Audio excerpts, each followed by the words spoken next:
Hi అండి, welcome to my channel. అందరికీ advance happy Hanuman Jayanti. రేపు హనుమాన్ జయంతి సందర్భంగా మా ఆదర్శ్ నగర్లోని హనుమాన్ టెంపుల్ ముస్తాబవుతుంది. చూడండి, అసలు రెండు కళ్ళు సరిపోవట్లేదండి, అంత బాగా డెకరేట్ చేశారు. టోటల్ లైటింగ్స్ చాలా అంటే చాలా డెవలప్ అయింది ఈ మధ్య మా టెంపుల్. నీట్ అండ్ క్లీన్ అండి, ఎంత బాగుంది చూడండి ఒకసారి. అయితే హనుమాన్ జయంతి అసలు ఎందుకు జరుపుకుంటాము అనే విషయం ఎంతమందికి తెలుసండి? అయితే నేను కూడా అక్కడిక్కడ రీసెర్చ్ చేసి తెలుసుకొని చెప్తున్నాను. హనుమాన్ జయంతి ఎందుకు జరుపుకుంటామంటే, అసలు హనుమాన్ జయంతిని సంవత్సరంలో 2 సార్లు జరుపుకుంటారండి. ఒకటి వైశాఖ మాసంలో జరుపుకుంటారు, నెక్స్ట్ ఇప్పుడు వచ్చే ఏప్రిల్లో. అయితే హనుమాన్ జయంతి ఎప్పుడు పుట్టాడంటే వైశాఖ మాసంలో కృష్ణపక్షంలో పుట్టాడండి. అప్పుడు ఒక 6 or 5 days మధ్యలో అమావాస్యకి ఒక 5 రోజుల గ్యాప్ ఉంది అనే సమయంలో హనుమాన్ పుట్టాడు, ఆంజనేయ స్వామి. సో అప్పుడు ఏమైందంటే, అంజనాదేవి ఆంజనేయ స్వామిని అలా బయట పడుకోబెడితే 2 చెట్ల మధ్యలో నుండి మన సూర్యుడు కనిపిస్తున్నాడు. ఆ సమయంలో ఆంజనేయ స్వామి ఆ సూర్యుని చూసి ఇదేదో పండులాగా ఉంది అని చెప్పేసి మింగడానికి వెళ్ళారు. ఈ విషయం అందరికీ తెలుసు, ఎగురుకుంటూ వెళ్ళాడు. అయితే అలా వెళ్తూ ఉంటే రాహు వచ్చి ఆయన్ని గదతో కొడతాడు. ఆయన గదతో కొట్టడం వల్ల ఆ రోజు నుండి ఆయనకి హనుమాన్ అనే పేరు వస్తుందండి.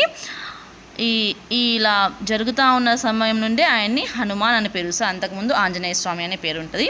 అయితే ఈ హనుమాన్ దీక్ష వేసేవాళ్ళు వైశాఖ మాసం నుండి హనుమాన్ దీక్ష తీసుకొని ఇప్పుడు హనుమాన్ జయంతి రోజు క్లోజ్ చేస్తారండి. ఆంజనేయ స్వామిని సాక్షాత్తు శివస్వరూపం అని చెప్పేసి అంటారు. ఆంజనేయ స్వామి పూజని ఎలా చేయాలి అంటే, ఫస్ట్ రాముల వారికి పూజ చేసిన తర్వాతనే ఆంజనేయ స్వామికి పూజలు చేయాలి అని చెప్పేసి అంటూ ఉంటారు. సో ఆంజనేయ స్వామికి ఇష్టమైన ప్రసాదాలు చెప్పుకుందాం ఒకసారి. సో ఫస్ట్ ప్రసాదం పాన్ అండి. పాన్ అంటే తమలపాకు, ఆంజనేయ స్వామికి చాలా ఇష్టమైన ప్రసాదము. నెక్స్ట్ కొబ్బరికాయ. చాలామంది కొబ్బరికాయని హనుమాన్ టెంపుల్లో వెళ్ళి కొడుతూ ఉంటారు, కొట్టి ఇంటికి తీసుకొస్తూ ఉంటారు. అలా కాకుండా ఆంజనేయ స్వామికి కొబ్బరికాయ పూర్తిగా అక్కడే వదిలేసి, అంటే కొట్టకుండా అక్కడే ఉంచితే మంచిది అంటే నాకు తెలిసిన వాళ్ళు చెప్పారండి. నెక్స్ట్ ఆంజనేయ స్వామికి ఎక్కువగా బెల్లం శనగలు బాగా ఇష్టం అండి. అవి చాలామంది పెడుతూ ఉంటారు. నెక్స్ట్ చుర్మాకి లడ్డు, అవి కూడా ఎక్కువగా ఇష్టపడతారంట స్వామివారు.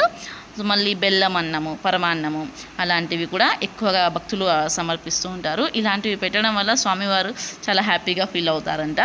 అరటి పండ్లు అయితే హనుమాన్కి చాలా అంటే చాలా ఇష్టము. కాబట్టి ఏది చేసినా ఆంజనేయ స్వామికి 5 అనే అంకెతో చేయడము మంచిది అని చెప్పేసి అంటూ ఉంటారు. నెక్స్ట్ చూడండి, అరటి పండ్లు, యాపిల్స్ ఇలాంటివి కూడా చాలా మంచివి ప్రసాదానికి. అయితే మా పిల్లలు చూడండి ఇక్కడ ఎంత హ్యాపీగా వాళ్ళ ప్రజెంటేషన్ ఇస్తున్నారో చూడండి ఒకసారి. ఒక్కొక్కరు చెప్పండి.